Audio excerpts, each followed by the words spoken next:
10 tajnych pojazdów nazistów odkrytych po II wojnie światowej. Miejsce 10. Panzer 8 Maus. Panzer 8 Maus był najcięższym czołgiem, jaki kiedykolwiek zbudowano, opracowanym przez firmę Porsche na zlecenie Adolfa Hitlera i Alberta Speera podczas II wojny światowej. Pracę nad projektem rozpoczęto w 1942 roku, a pierwszy prototyp został ukończony pod koniec 1943 roku. Maus miał 10 metrów długości, ponad 3,7 metra szerokości i 3,6 metra wysokości. Jego masa bojowa wynosiła 188 ton, co sprawiało, że był ponad 3 razy cięższy od czołgu Panther. Głównym uzbrojeniem była potężna armata 128 mm, połączona z działem 75 mm, a dodatkowo czołg posiadał karabin maszynowy MG-34 kaliber 7,92 mm. Napęd stanowił układ spalinowo-elektryczny z silnikiem Daimler-Benz MB509 o mocy 1200 koni mechanicznych, który napędzał generatory zasilające silniki elektryczne. Z powodu ogromnej masy Maus miał bardzo ograniczoną mobilność, a jego maksymalna prędkość wynosiła 20 km na godzinę. Czołg był tak ciężki, że nie mógł korzystać z większości mostów istniejących podczas II wojny światowej. Maus miał jechać po dnie rzeki na głębokości do 8 metrów, korzystając z ogromnego snorkela, a drugi Maus miał dostarczać mu energię elektryczną za pomocą kabla biegnącego pod wodą. Zbudowano 2 prototypy, przy czym tylko jeden otrzymał wieżę z uzbrojeniem. W 1945 roku Niemcy wysadzili oba pojazdy, aby nie dostały się w ręce Armii Czerwonej, jednak Sowieci odnaleźli ich pozostałości i złożyli z nich jeden kompletny egzemplarz. Zachowany Maus znajduje się obecnie w Muzeum Czołgów w Kubince pod Moskwą i jest jednym z najbardziej niezwykłych niemieckich pojazdów wojskowych II wojny światowej. Miejsce 9. Sturmtiger. Sturmtiger to niemiecka ciężka samobieżna artyleria rakietowa z okresu II wojny światowej, opracowana na bazie czołgu Tiger 1. Jego głównym uzbrojeniem był potężny moździerz rakietowy Sturm RW-61 kalibru 380 mm, pierwotnie opracowany jako broń dla okrętów podwodnych Kriegsmarine. Pojazd miał 6,5 metra długości, a jego masa bojowa wynosiła 68 ton, czyli więcej niż standardowego Tigera 1. Sturmtiger był przeznaczony przede wszystkim do niszczenia schronów, umocnień budynków i silnie bronionych pozycji, a jego pociski mogły ważyć nawet 350 kg. Zasięg tej broni wynosi 5600 metrów. Pocisk był wyrzucany z lufy z prędkością 45 metrów na sekundę, a następnie silnik rakietowy zwiększał ją do około 250 metrów na sekundę, a gorące gazy odprowadzano przez specjalne kanały wentylacyjne umieszczone u nasady lufy, które nadawały jej charakterystyczny kształt. Załoga liczyła 5 osób, a pojazd był napędzany silnikiem Maybach o mocy 700 koni mechanicznych. Powstało zaledwie 18 egzemplarzy, wliczając prototyp, co czyni Sturmtigera jednym z najrzadszych niemieckich pojazdów bojowych. Pojazdy wykorzystano bojowo w Powstaniu Warszawskim w 1944 roku oraz podczas walk na froncie zachodnim, między innymi w rejonie Reichswaldu. Po zakończeniu wojny kilka Sturmtigerów zostało zdobytych przez aliantów, a jeden zachowany egzemplarz znajduje się obecnie w Muzeum Czołgów w Kubince w Rosji. Miejsce 8. Graf Zeppelin.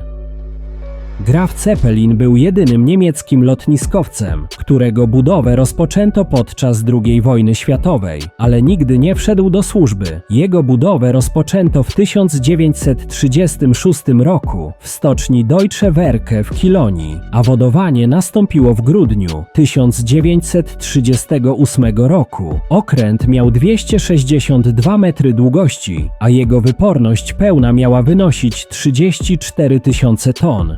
Planowano, że będzie mógł zabierać około 40 samolotów. W tym myśliwce Messerschmitt Bf-109T i bombowce nurkujące Junkers J U-87C. Uzbrojenie Grafa Zeppelina obejmowało 16 dział kalibru 150 mm, 12 dział przeciwlotniczych kalibru 105 mm, 22 działka kalibru 37 mm oraz 28 działek kalibru 20 mm. Budowę wstrzymano w 1940 roku, a nieukończony lotniskowiec przez kolejne lata pozostawał w niemieckich portach. 24 kwietnia 1945 roku w obliczu postępów wojsk radzieckich okręt został samozatopiony w porcie w Szczecinie przez otwarcie zaworów dennych, a ładunkami wybuchowymi zniszczono jego elementy wyposażenia, w tym turbiny i windy lotnicze. W tym samym miesiącu Graf Zeppelin został podniesiony i przejęty przez wojska radzieckie, a jego kadłub został następnie wykorzystany przez ZSRR do celów testowych. W 1947 roku Sowieci zatopili okręt podczas prób z użyciem bomb i torped, po czym pozostawili jego wrak na Bałtyku. Przez dziesięciolecia dokładne położenie wraku pozostawało nieznane, aż w 2006 roku odnaleziono go na Bałtyku, 55 km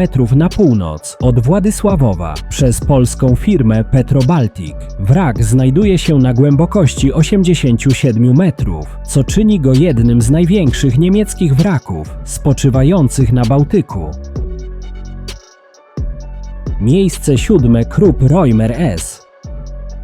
Krupp Reumer S był gigantycznym, eksperymentalnym niemieckim pojazdem przeznaczonym do oczyszczania pól minowych podczas II wojny światowej. Konstrukcja powstała w zakładach Kruppa w odpowiedzi na wymagania niemieckiego Waffenamt dotyczące ciężkiego pojazdu zdolnego torować drogę przez pola minowe. Pojazd miał aż 15,6 metra długości i ważył 130 ton, czyli więcej niż wiele współczesnych czołgów podstawowych. Reumer S składał się z dwóch połączonych przegubem części, co pozwalało mu skręcać poprzez odchylanie obu połówek kadłuba. Każda część posiadała dwa ogromne stalowe koła o średnicy 2,7 metra, wyposażone w grube gumowe nakładki. Napęd zapewniały dwa silniki Maybach, każdy o mocy 350 koni mechanicznych, a maksymalna prędkość na drodze wynosiła 25 km na godzinę. Załoga miała liczyć 8 osób, a pojazd otrzymał pancerz o grubości 25 mm. Pomimo ogromnych rozmiarów powstał tylko jeden prototyp, który nie został ukończony na tyle, aby przeprowadzić planowane pełne próby. W 1945 roku niedokończony Reumer S został zdobyty przez wojska amerykańskie na poligonie w Hillersleben, a następnie rozebrany na dwie części i przetransportowany w kierunku Francji. Dalsze losy prototypu są nieznane, dlatego Reumer S jest dziś znany przede wszystkim ze zdjęć wykonanych po jego zdobyciu przez aliantów. Miejsce 6. Kugelpanzer.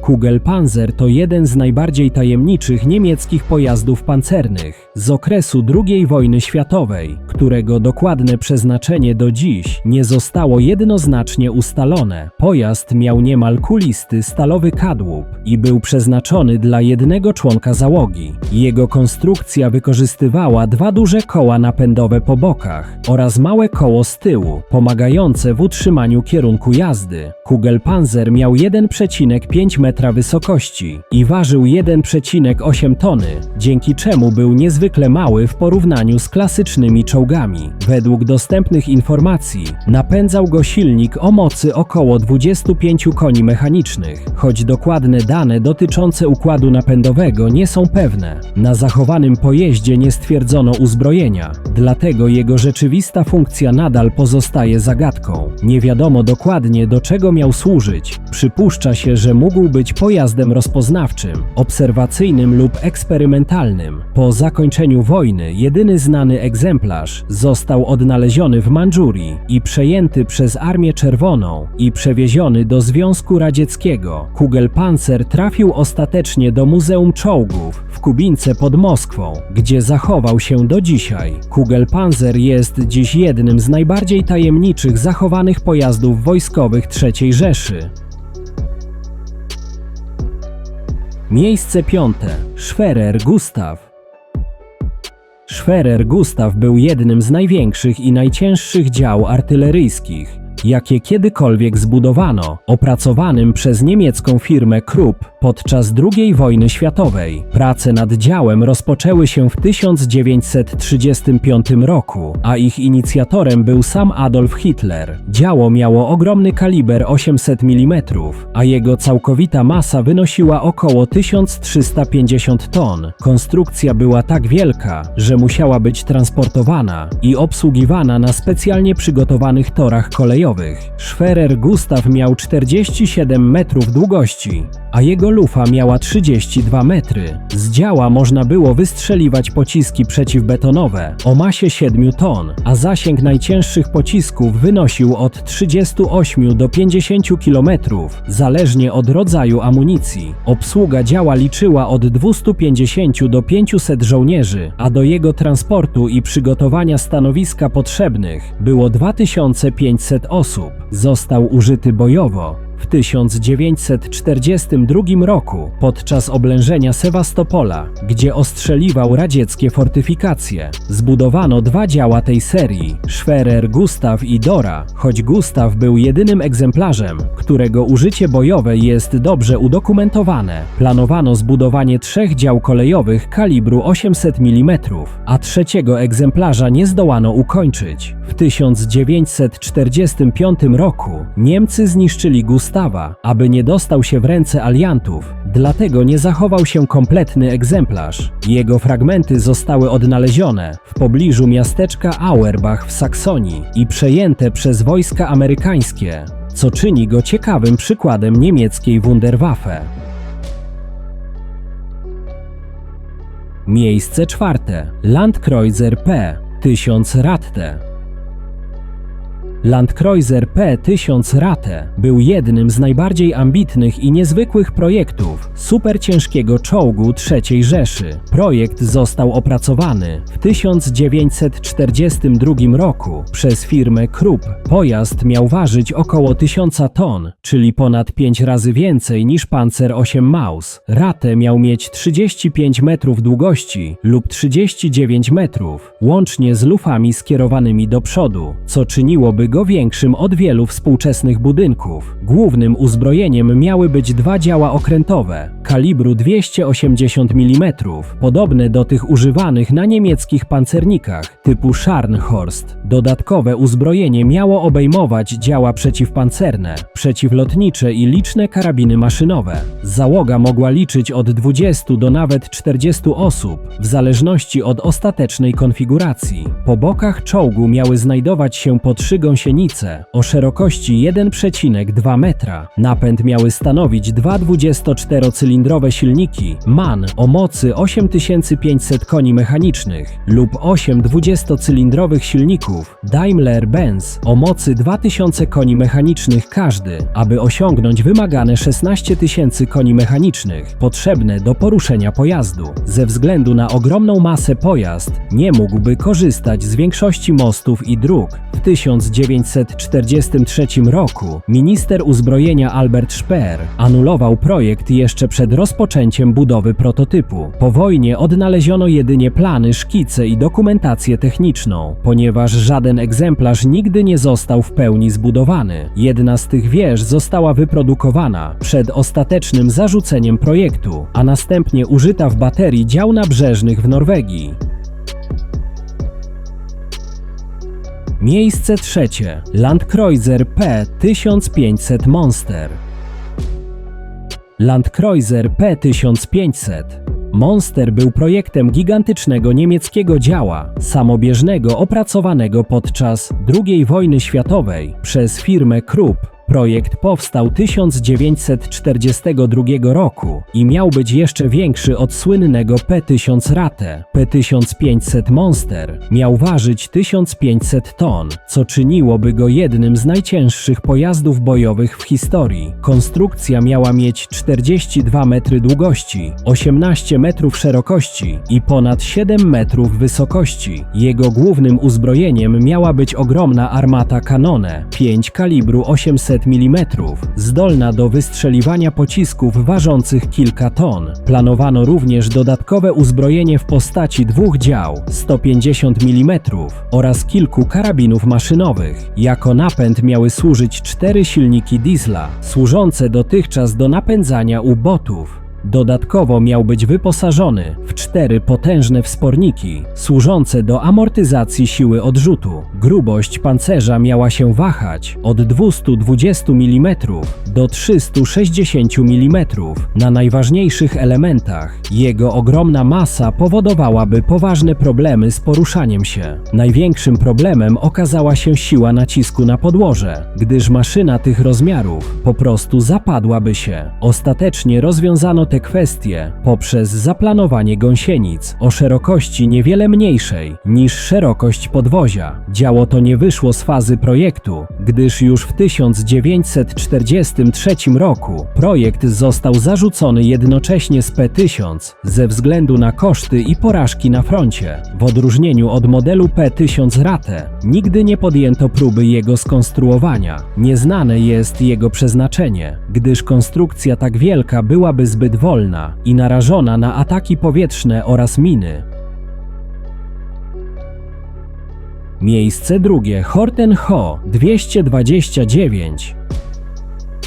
Horten Ho 229 był eksperymentalnym niemieckim samolotem odrzutowym o niezwykłej konstrukcji typu latające skrzydło, opracowanym pod koniec II wojny światowej. Samolot został zaprojektowany jako stalowo-drewniana, bezogonowa konstrukcja przez braci Reimara i Waltera Hortenów, a jego produkcją miała zajmować się firma Gotthard Wagon Fabrik. Napęd zapewniały 2 silniki odrzutowe Junkers Jumo 004B, które pozwalały osiągać prędkość 970 km na godzinę. Ho-229 miał 7,5 metra długości, rozpiętość skrzydeł 16,8 metra i masę startową wynoszącą około 8 ton. Planowana wersja bojowa miała być uzbrojona w 2 działka MK-108 kalibru 30 mm oraz mogła przenosić bomby. Konstrukcja była niezwykle nowoczesna, jak na swoje czasy, ponieważ pozbawiona klasycznego kadłuba i ogona, miała bardzo niski opór aerodynamiczny. Powstały 3 prototypy, ale jedynie Ho-229V,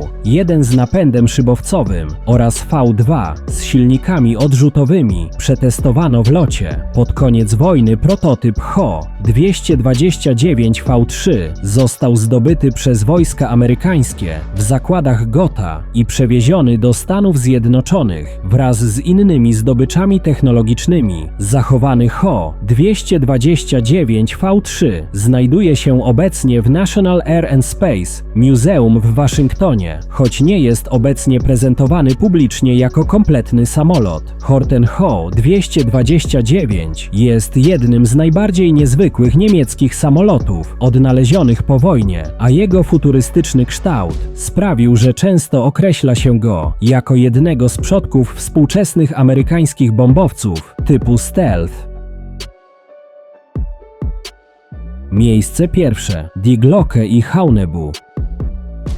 Die Glocke z niemieckiego dzwon to tajemniczy niemiecki projekt, który miał być eksperymentalnym urządzeniem opracowanym przez III Rzeszę pod koniec II wojny światowej. Według różnych teorii Die Glocke miał być urządzeniem antygrawitacyjnym lub czasoprzestrzennym, zdolnym do manipulowania grawitacją lub przestrzenią i czasem. Istnieje wiele niepotwierdzonych spekulacji dotyczących funkcji Die Glocke, w tym, że mógł mieć związek z bronią masowego rażenia lub eksperymentami nad czasoprzestrzenią. Z Die Glocke łączy się tajemnicze instalacje w Górach Sowich, budowane w ramach ogromnego niemieckiego projektu Risse. W Ludwikowicach Kłodzkich na Dolnym Śląsku miała znajdować się żelbetowa konstrukcja zwana Muchołapką, która służyła jako stanowisko testowe instalacja do uwięzienia i prób nad napędem antygrawitacyjnym tego urządzenia. Projekt pozostaje jednak nieudowodniony, a większość informacji o nim pochodzi z relacji byłych inżynierów i nieoficjalnych źródeł. Haunebu to kolejny rzekomy niemiecki projekt, który miał obejmować latające dyski, które były podobno rozwijane przez niemieckich inżynierów. Pod koniec wojny istnieją sugestie, że Haunebu był częścią tajnych prac nad technologią UFO, gdzie dyski miały być napędzane zaawansowanymi silnikami magnetycznymi lub antygrawitacyjnymi, w tym Die Glocke.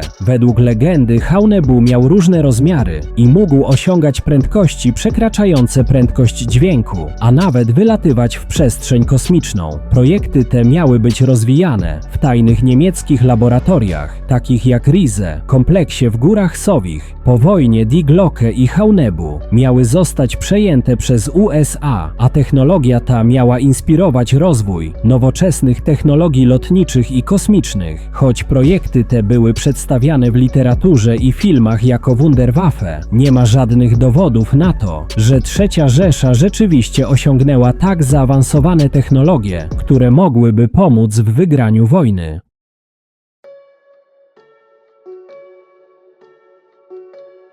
Jeśli film Ci się spodobał, zostaw łapkę w górę i zasubskrybuj kanał.